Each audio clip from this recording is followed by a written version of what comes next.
and welcome back to Black Dice Gaming. So we've got another unboxing for you today. Today we're looking at the Deceptive Encounters from Dungeons and Lasers. This box contains 16 models, all individual as far as I'm aware. And it's quite a chunky box, quite deep. Look on the back, we can see the examples. We've got a couple of Tentacles, Hand of Steel Construct, an Ogre. I think they're probably the bigger monsters in the set. Xorn Monstrosity, which kind of looks a little bit like this. Shambling Mound, an Ancient Dryad, Yeti, Swarm Warrior. I'm not going to pronounce that. That's an outcast of some description. Then we've got a Wererat, a Kobold, Doppelganger, Mimic Clock, and then an Animated Gargoyle for you as well. So let's open it up and look at some sprues.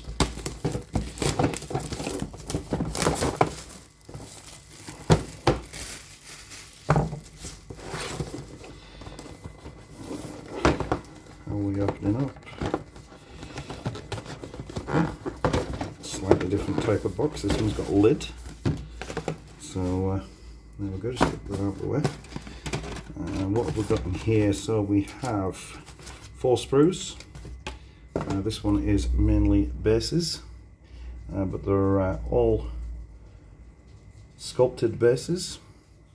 All look pretty good.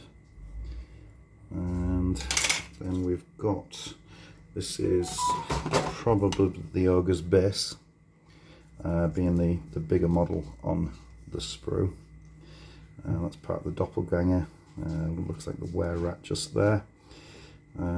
Big chunky pieces. We've got more down here, more Wererat. That's another base, so that may be for a specific model. But yeah, lots and lots of little bits here, there and everywhere. On the next sprue we have, this is probably the Shambling Mound. And then we've got the Tentacles just here. They look like they go on these bases. Sort of splash bases, probably upside down. Yeah, there you go, that's better, isn't it? Lots of details in the suckers. And what else is obvious? That's probably part of the Yeti. And there's the other part just there. And then we've got another base on here. Not sure what that's for. It's not obvious, but must mean that quite a few bases left over. And then the last sprue we've got just here, there's your part of the Xorn Missionary just there. And then we've got the Iron Construct. It looks like most of that's on this sprue. Very spiky back there. Nice feathered cloak type piece just here. That looks quite interesting, quite a lot in that. And a very slim, slender body just there as well. And the clock is quite small. There's the clock there, and I think that's the back of it just there. So that's quite a small little piece. But yeah, I'll get these made up and we'll see what they look like when they're fully assembled. So now we've got all the models made up, let's have a look at what we've got. So we'll start with the Kraken Tentacles. They're fairly large, fairly nice 2-piece models, so just glue the base to them. I think in the on the actual box art it does show them on another base as well, but it's pretty unnecessary, to be fair. They stand up okay. They are a little bit wobbly, but they're absolutely fine. Nice looking, something different, isn't it? So that's those. The Gargoyle, or the Animated Gargoyle. This was a nice little model. Little disappointed. I think it could have done with a slightly bigger base, but a 50mm base would have been far too big. So there's your 50mm base. So that would have been far too big, but the 25mm just doesn't seem to cut it with it hanging over sort of both ends really. But a nice miniature. Fairly simple to put together. What else have we got? So we have the clock. Again, that was fairly simple to put together. Again, that went on a base. Didn't have to. That would have been perfectly good freestanding if you wanted it to, but I was using up the bases. And then I might as well go straight into the Mimic Clock, which is this one here. A little fiddly getting these sections on, but nothing too difficult. Again, that's gone together really nice, and again, it would have stood up on its own without a base. The Yeti, that's this one here. A little disappointed with the size, because it's as big, or slightly bigger than the clock. I would like to have seen that being a much bigger model, really, but hey ho, it's just a small criticism, nothing too bad. But yeah, that should be fairly simple to paint up. Doppelganger, that's just this one here. Again, this is fairly simple paint scheme. It's probably all going to be one colour. But yeah, that's that one. Nothing. I think that was 2 pieces, I think, if I remember rightly. I'm filming this a couple of days after I finish building them, so bear with me. This is the Kobold. Again, just a simple model to go together. Nothing too strenuous, but nice detail. They're all nice miniatures, all of them. The Xorn Monstrosity. I was going to say missionary then, but it's a monstrosity. Again, this is quite a weird and wonderful looking creature. It says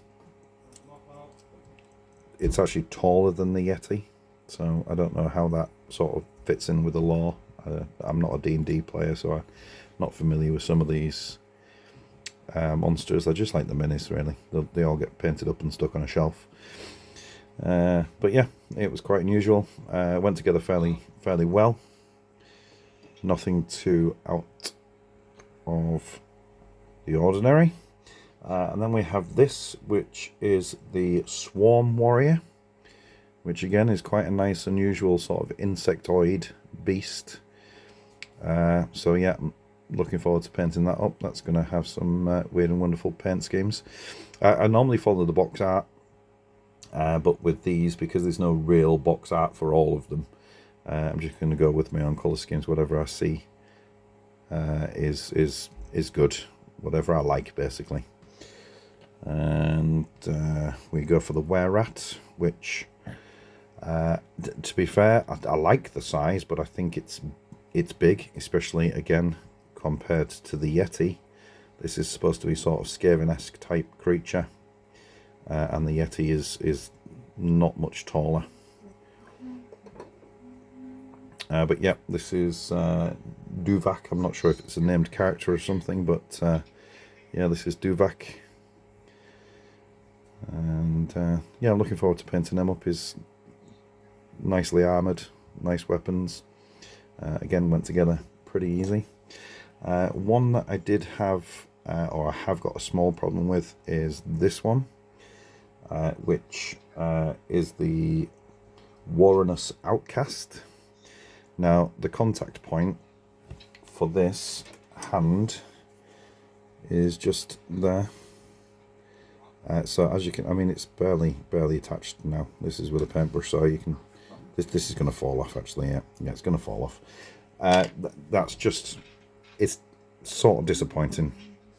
It's sort of disappointing that either make it one piece or have him wearing a bracelet or something that makes the contact point a lot bigger. It's a nice model. It's something very different, especially, you know, just painting sort of Warhammer models previously. You don't often get a chance to paint sort of like a bird type creature, and its cape is lovely, all made of feathers. I am sort of looking forward to painting this, but that's just it's probably the most disappointing part of the whole set, and that's going to fall off any minute now, so I'm going to put him down before I lose it somewhere. Last of the small ones, we've got the Ancient Dryad, which again, nice miniature, nice pose, something a little different, sort of hushing everyone, silent. It's got lots of detail to it. Some of these have their own bases. Oh, that's the back falling off. That's me being clumsy more than anything else. Some of them, I was just going to say, some of them have their own bases, such as the Tentacles. The Yeti has its own base as well. So its feet are part of the base on this one, so you have to use that base. This was another one, sort of the way the model's posed. It requires its own base, I suppose. And the Ogre, I think, is the other one. And we'll get to the Ogre in a minute. So this is the Hand of Steel, the construct. Again, this is another one that's got a real disappointing sort of contact point. And again, it's this hand, and it's just there. So this is quite a big chunk of plastic. Yeah, it's hollow, but it's quite chunky, it's quite heavy, and it needs to be positioned right so it looks like he's sort of kneeling and is using his hand as a rest to get him up. So it has to be positioned right, and that part there is what contacts all of this. It's a really tiny contact point. Yeah, you've got a little bit cut out for it to sort of fit in place, but you've got to hold it in place, and you can't move it once it is in place, because you don't want it to not have this pose. Otherwise it looks stupid if his hand's sort of jutting out as a punch, but it looks like it's getting up from his knee. And this is the reason why I've left it off the base, because you know, painting that whilst it's attached to the base is going to be a little awkward. So I've left this one off its base, but there's its base just there. Yeah, so that again is my only slight gripe, but I have managed to do that and get it stuck fairly well, so it's not too bad. The other one is the Shambling Mound. This was probably the trickiest to put together, because it's just a mess, but I mean that in a good way, you know. Attaching this leg here, it wasn't really clear, because if you look at it, it's like got a leg and an arm, but it's only got one leg really. Now that might be what they have in the lore. I don't know. I'm not really sure, but I imagined it to be some sort of tree plant creature that had, you know, 2 legs, 2 arms. I suppose that's what we all expect them to be. But it's nice. It's very, very detailed. There's lots going on in it.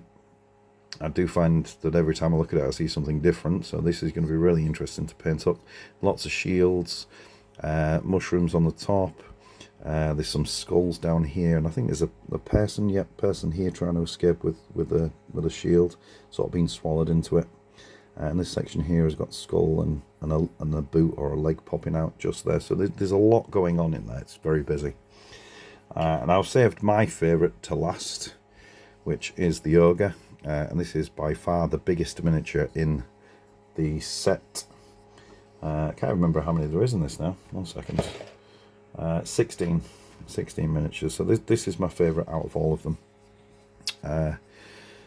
So yeah, I'll definitely be painting this one up on camera, so please like and subscribe if you do want to see that. But yeah, this is part of its own, it's got its own base, this one. I will say that there's a few bases left over. I can't remember off the top of my head. If you actually give me a second, I have got them here. So yeah, I've got 1, 2, 3, 4, 5 bases left over. All of the 25mm.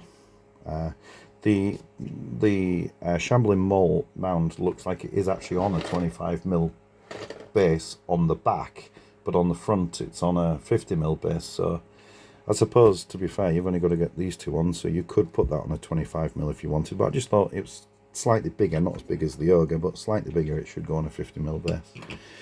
So that's what I did. But yeah, this is by far my favourite, and it's probably one that has the least amount of detail, but it just allows, you know, there's lots going on still. The detail on all of them is phenomenal, and you don't want too much detail on some of these, otherwise it'll take you forever painting them up. But yeah, that's it. That's all of them. That's the 16 models from this set. I've got plenty more left to unbox and eventually paint up when we get round to it, when we get the time to do it. But if you want to see more, then please like and subscribe, and hopefully I shall catch you in the next one.